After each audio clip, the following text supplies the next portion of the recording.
अध्यात्म विज्ञान कोई धर्म या संप्रदाय नहीं है। ये स्पिरिचुअल साइंस है जो कुदरत के कानून पर आधारित है।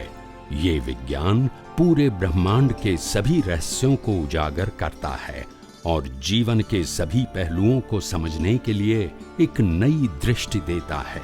इसी को आर्ट ऑफ विजन कहते हैं, दुनिया को देखने की एक नई दृष्टि, जो अध्यात्म विज्ञानी परम पूज्य स्वामी श्री कमलेशानंद जी के निर्देशन में सनातन सत्य का अनुसंधान कर हमारे जीवन को प्रकाशित करे। जय सच्चिदानंद। स्वामी जी, थोड़ा विषय को मैं मोड़ रहा हूँ कि जो हमारा ये अध्यात्म विज्ञान है, ये किस तरीके से अन्य दर्शनों, कुल धर्मों और सांप्रदायिक धर्मों, धार्मिक के साथ एडजस्ट होकर के और उनको एक नई दिशा दे, उनको एक नया समाधान दे, उनका विरोधी नहीं उसका पूरक होकर के, तो कुछ मैं अन्य दर्शनों की मान्यता के साथ इसको जोड़ना चाहता हूँ। जैन दर्शन की तो हमने काफ़ी लंबी बात की है। आज अगर हम वेदांत दर्शन को ले हुए, हमारे स्वामी विवेकानंद जी जो 39 साल जिए, बहुत बड़े वेदांती थे और वेदांत के अंदर द्वैत, अद्वैत, विशिष्टाद्वैत कई शाखाएं, लेकिन सबका जो मूल सारांश है वो है द्वैत और अद्वैत। द्वैत का अर्थ होता है शरीर और आत्मा, अद्वैत का मतलब होता है कि आत्मा ब्रह्म में विलीन होना, वो अद्वैत हो गया। और द्वैत है वो हमारा विदेह की साधना, मान लीजिए शरीर में रहते हुए शरीर का भान न होना, जैसे राजा जनक थे।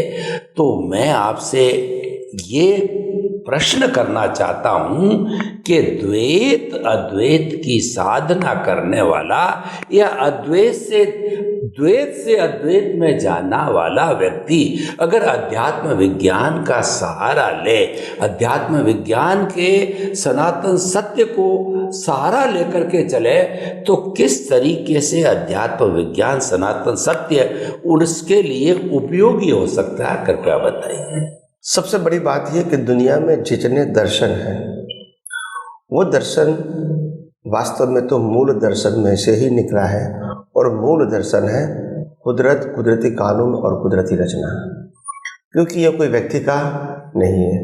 बाकी जो दर्शन है, जो व्यक्तियों ने जिस बात को अपनी ढंग से समझ में आया, वो अपनी ढंग से लोगों के सामने अपने सिद्धांत के रूप में पेश किया। इसमें एक दर्शन है वेदांत दर्शन, और सभी दर्शन की विशेषता ये होती है कि उनके जो आद्य स्थापक हैं, उन्होंने ये दर्शन को बहुत अपने अनुभव के साथ और आत्मविश्वास के साथ दुनिया के सामने रखने की उन्होंने कोशिश किया है। ऐसा नहीं है कि बिना अनुभव या बिना सोचे उन्होंने कहा है, और बात सही है। तो इसीलिए दर्शन आपको, आपका जो दर्शन है वो गलत नहीं है, भ्रांत चीज है, मगर आपको रूट में जाना पड़ेगा कि रूट कहाँ से आया। मैंने कोई भी बात कही तो उसका रूट क्या है? रूट होगा सनातन सत्य। जैसे मैंने पंच महाभूत वाला शरीर की बात कहा, तो पंच महाभूत क्या है? कुदरती तो है, पृथ्वी, जल, वायु, अग्नि और आकाश। मैंने आत्मा की बात कही तो सनातन सत्य तो है, चेतन तो है, अविनाशी है। तो ये मूल बात है। चाहे मैं जैन दर्शन की बात करूं, वेदांत दर्शन की बात करूं या और कोई दर्शन की बात करूं, मैं कोई ऐसी बात करूंगा हमारे दर्शन के मुताबिक, तो जैसा जैसा कर्म की भुगतान, कैसे कर्म करोगे ऐसा फल आपको मिलेगा। तो ये कुदरत का कानून आ गया है ना। अगर कर्म मैं करूंगा मगर फल तो कुदरत ही देगा ना। डिसाइड कौन करेगा कि ये कर्म का कौन सा फल, और संजोग भी कौन बनाएंगे? तो कुदरत ही बनाएंगे। तो हर दर्शन में गलत नहीं है कुछ, मगर बहुत सारी बातें उनमें जब ऐड करोगे तो आपका दर्शन फूल दर्शन हो जाएगा। गलत नहीं है, उसमें से ब्रांच बनाइए। क्या बनाइए? ब्रांच बनाइए। तो ब्रांच के अंदर उनके प्राण तो रहेंगे मगर एक व्यू के रूप में रहेंगे। क्या रहेंगे? व्यू। हाँ, फिर वो व्यू के रूट में जाएंगे तो वहां तो सनातन सत्य ही है। तो इसीलिए जैसे एक पिता होते हैं, इसके 5 बच्चे हैं, 5 संतान हैं और 5 संतान के पिता तो एक ही है। 5 संतान अपने पीछे पिता का नाम ही लिखेंगे मगर 5 संतान का जो इंटेलिजेंट बुद्धि है, आईक्यू है, वो अलग अलग है और वो अलग अलग फील्ड में मास्टरी प्राप्त करते हैं। तो अलग अलग फील्ड में मास्टरी प्राप्त करना कोई गलत बात तो नहीं है, मगर उसका रूट क्या है? उनके पिताजी। तो उनके पिताजी के माध्यम से अलग अलग प्रकार की ब्रांचेस खुली हुई। तो पिताजी जो है वो सभी को ज्ञान देने के लिए एक ही ज्ञान दिया, सभी को अलग अलग नहीं दिया, मगर ज्ञान का यूज हम सब ने अलग अलग फील्ड में किया। तो हो सकता है उन्होंने हमको कहा साहस होना चाहिए, मेहनत होना चाहिए, ईमानदारी होना चाहिए, न्याय और नीति होना चाहिए, ये सब कुछ पिताजी ने संस्कार दिया, मगर वो ही संस्कार को हमने अलग अलग फील्ड में लगा दिया। तो जिस फील्ड में गए उस फील्ड में वही संस्कार हमको काम में आ गए। तो रूट तो वह है, बाकी इंडिविजुअलिटी है। क्या है? गलत नहीं है, इंडिविजुअलिटी है। तो ऐसे आध्यात्म में भी ऐसा हुआ है, मूल रूट एक ही है, कुदरत, कुदरती कानून और कुदरती रचना। फिर इसमें ब्रांचेस बनी, जैनिज्म, वेदांत, वैष्णव, स्वामीनारायण और बुद्धिज्म, सब कुछ निकले इसमें से। आप क्रिश्चियन भी बोल सकते हैं, मुसलमान भी बोल सकते हैं, सभी धर्मों की उत्पत्ति उसी में से हुई है। देखो, बिना कुदरत को एक्सेप्ट किए कोई धर्म लंबा नहीं चलेगा और इसीलिए हर धर्म के अंदर डायरेक्ट या इनडायरेक्ट कुदरत की बात है। कोई धर्म में शक्ति की बात करना है तो शक्ति आप कुदरत की नहीं मानोगे तो आपको गॉड बताना पड़ेगा, कुछ तो बताना पड़ेगा ना। तो एक तरफ आत्मा की शक्ति है, दूसरी तरफ गॉड की शक्ति है।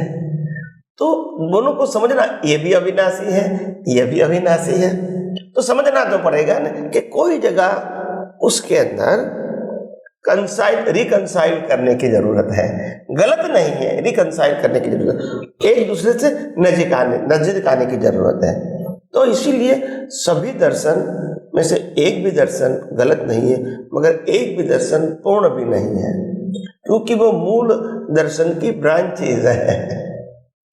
तो इसीलिए अगर वो कोई भी दर्शन अगर मूल दर्शन की ओर सोचेंगे तो आखिर सनातन सत्य ही रहेगा, फिर मेरा तेरा नहीं रहेगा, सांप्रदायिक मोड़ उसमें निकल जाएगा।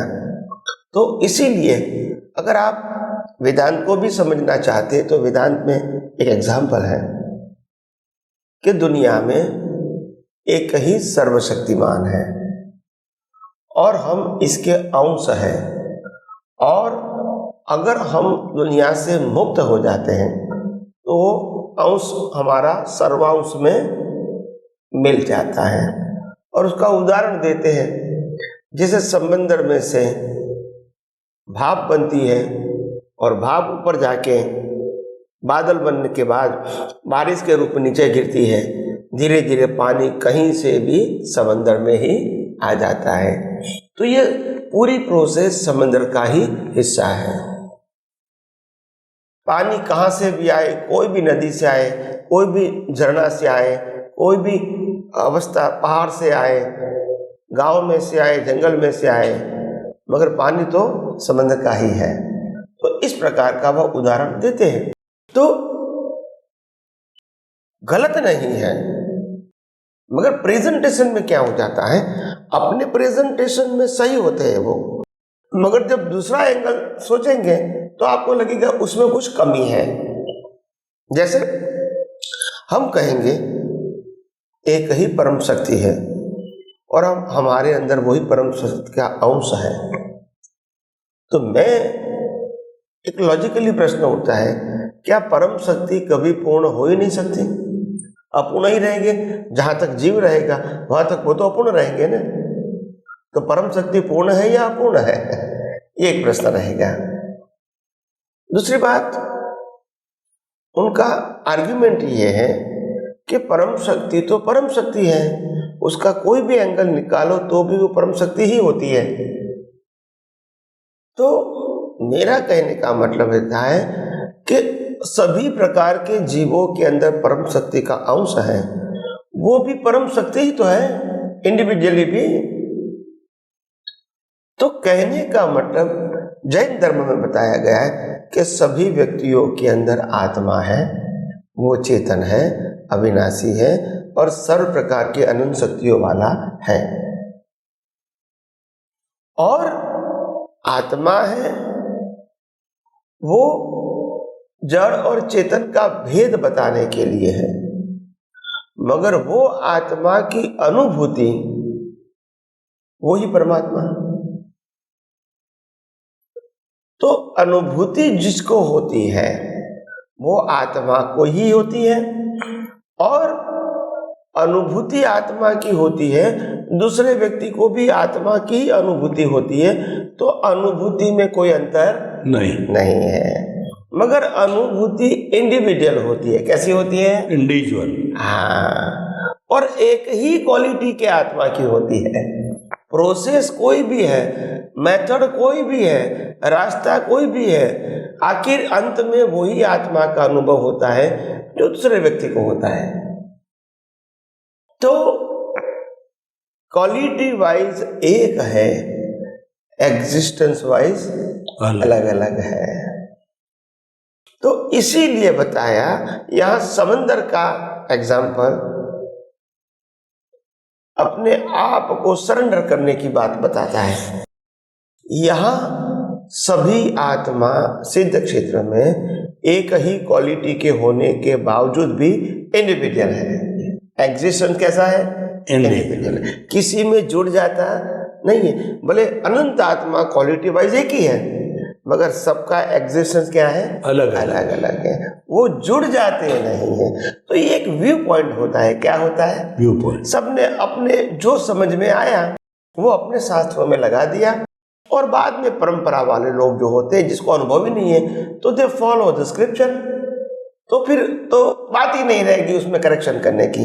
फिर कोई अनुभवी आएगा सर तो वो बताएगा कि उसमें कोई डिफरेंस नहीं है, सिर्फ प्रेजेंटेशन में और देखने की नजरिया में डिफरेंस है। सिद्धांत रूप से तो दोनों बातें, जैनिज्म कहो वेदांत कहो, एक ही है।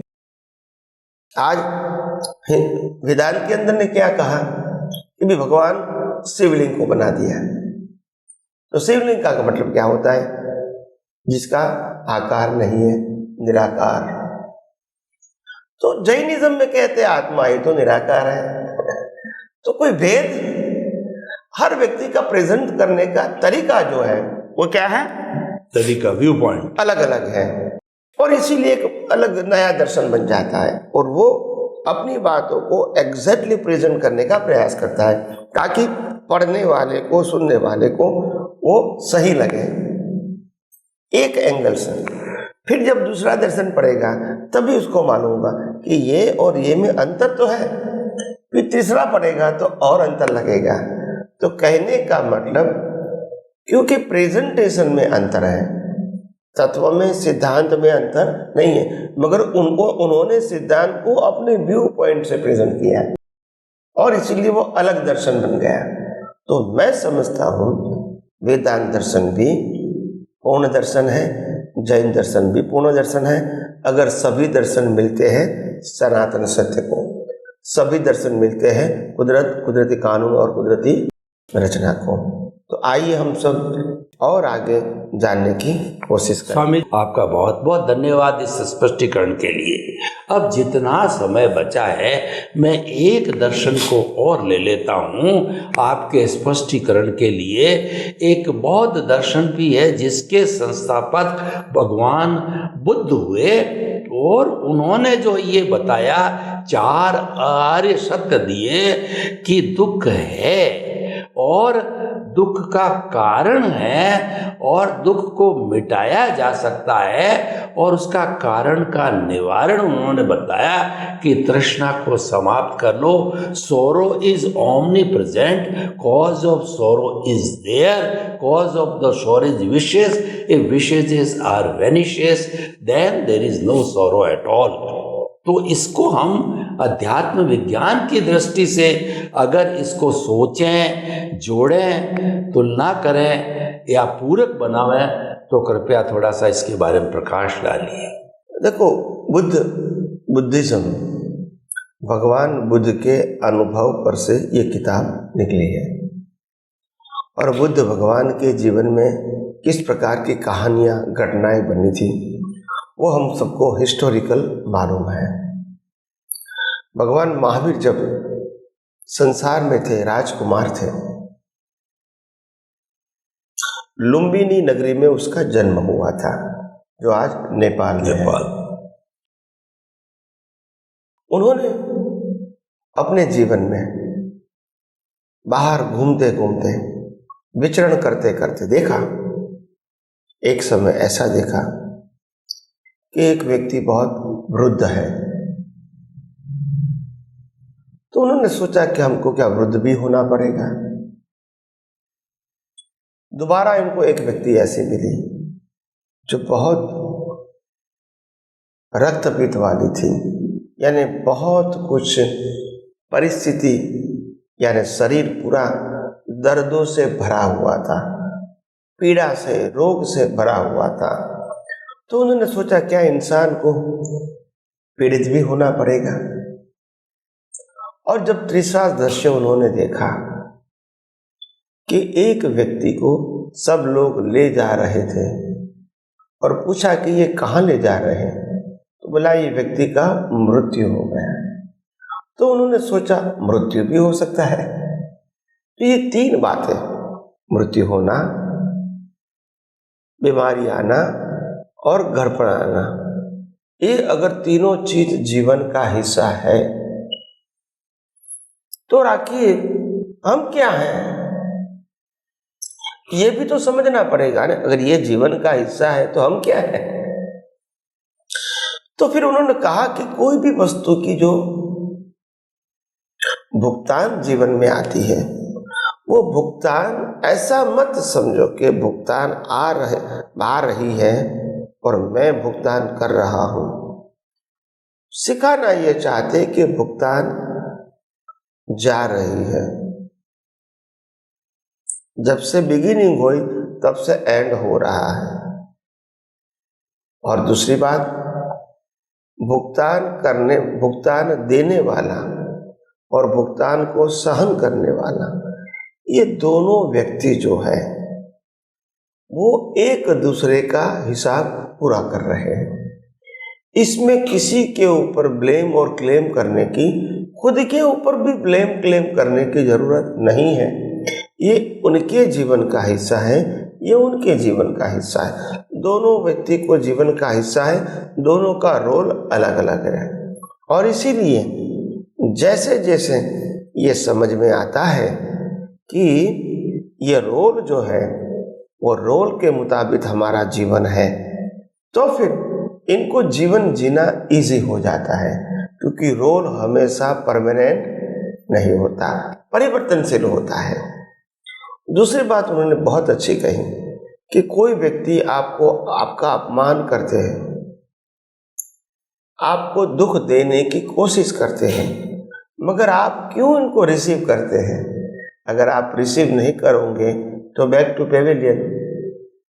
अगर आप रिसीव करोगे तो फिर रिएक्शन आएगा, रिसीव करोगे ही नहीं तो रिएक्शन कैसे आएगा?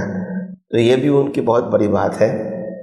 तो इसीलिए भगवान बुद्ध ने हमको बहुत कुछ सिखाया है, इनमें भी बहुत कुछ सार है, मगर हाँ सनातन सत्य के अंदर उनमें बहुत सारी उणप भी है। मगर समय मिलेगा तो आगे आगे हम बात करेंगे। स्वामी जी आपका बहुत बहुत धन्यवाद।